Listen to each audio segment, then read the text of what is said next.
brace for even higher beef prices as cattle industry faces historic drought.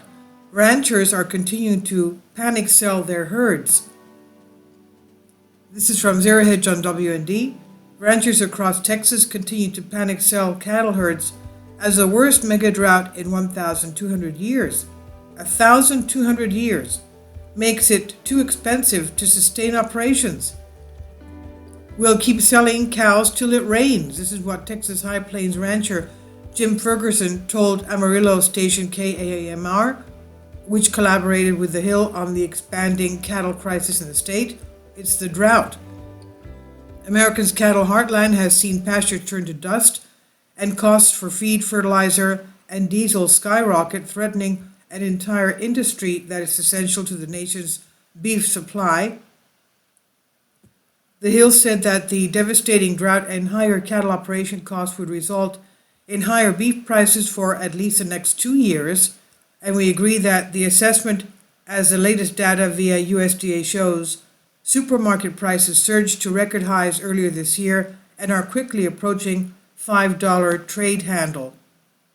The lack of water in general is hurting us in all the way around, any way you can think of it, said cattle buyer Josh Sturgeon. Sturgeon said ranchers are liquidating herds at auction because of the lack of water and soaring costs. But you're almost afraid to buy. Cattle drink a lot of water, especially this time of the year. With this drought, they're drinking a lot of water. Cattle are dying because of this. Even the best of cattle are struggling, he said. Walter Kunchov, consulting group Hilltop Security, said increased cattle liquidations at auctions due to worsening drought is nothing like we've ever seen in the last 15 years.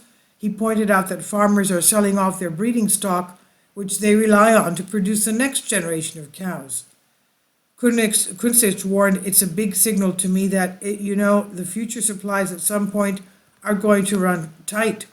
USDA latest cattle report found herds are down 2.4% nationwide since last year, a decrease of 750,000 cows, and a decline of 2 million since the national herd peak of 2018. The biggest takeaway is cattle herds moving forward are expected to shrink, meaning tight supplies and higher prices. Please leave your comments. Thank you for your support. Kindly support my Patreon account. The daily posts are 5 videos daily, and they are totally different from what I have on my YouTube channel. Thank you so much for your support and that you find all my content so interesting. You'll find the Patreon account details in the description box below.